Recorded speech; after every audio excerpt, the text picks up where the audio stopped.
All right, guys, this is chapter 12. It's on partnerships. This is page what? This is the ebook, page 258 up there at the top. I think it's cut off the screen. But anyway, this is probably the most important page in the chapter in terms of, terminology. It's got all, it's got our characteristics here of a partnership.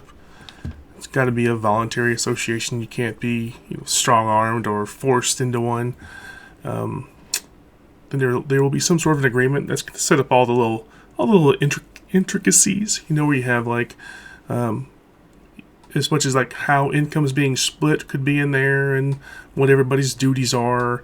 How would the withdrawal process going? It's number 4 there. You can see it. And about admitting new people, new partners, etc. Limited life. Now this is, with your corporations, stocks always being transferred back and forth between investors. But now, whenever a partnership, if they bring on a new partnership, or if they a partner might die, and at that point the partnership is essentially broken apart, and it can be reformed immediately with the new people or minus that one partner. Now the business will still keep operating, mind you, but there will be some accounting work to do to remove that one partner or add a new partner, etc. Now you see this next one right here. It says taxation, and a lot of times if you read this, it says partnership does not pay taxes. And while that's true, it doesn't mean the income is not taxed.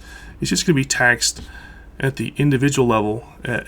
So yes, it's not, the partnership per se is not taxed, but the owners are taxed. And they'll get a form. You can see it here. It's called a K-1. I've done these before. And it'll have on there how much income. And sometimes they have expenses there too, where they can offset that income. It'll be listed on that K-1 as well.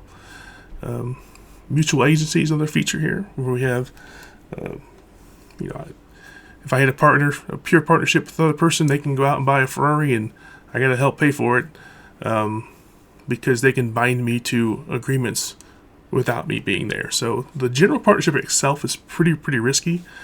You see down here too, unlimited liability.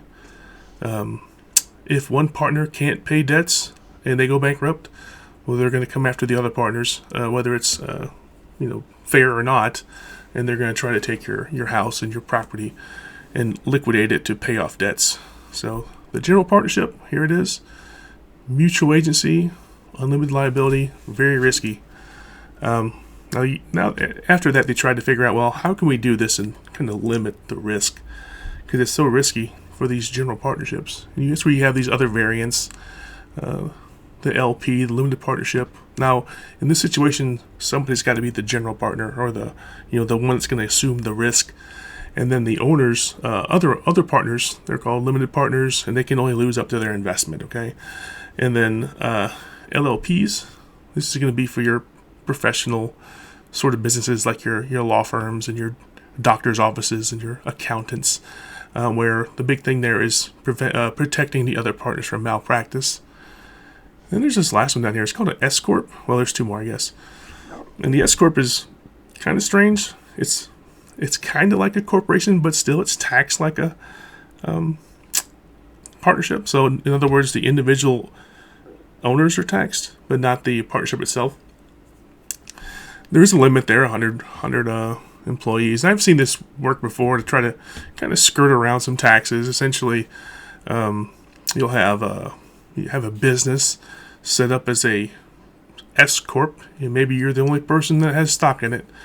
And let's say you make $100,000 a year in your S corp. And so what you can do is you can, if that was profit per se, you could have, I'm going to pay myself $30,000 a year and run that through like payroll and have a W-2 for $30,000. And then the other 70, well, we'll call that a dividend, and it'll skip self-employment tax, if that makes any sense. And then finally, we got the one called an LLC, which is, it's very similar to the general partnership. The limited partnership. And the only big difference there is they're going to call them members as opposed to partners. And I think, though, everybody's kind of protected there. In other words, it's kind of like there's no need for a general partner. Losses are limited to investments. So there we go. And then down here's a little list. I mean, it's kind of what we went over before. This is the big one here, the not being taxed, and it's gonna be all of them. Okay, and then I get the C Corp's different, and that's gonna be it's gonna be next chapter. So we'll talk about that more then. So it's a pretty good page. We're gonna do a couple of these problems here about it. Initial investments in the partnership. I'm gonna do that next. I'm gonna stop for now.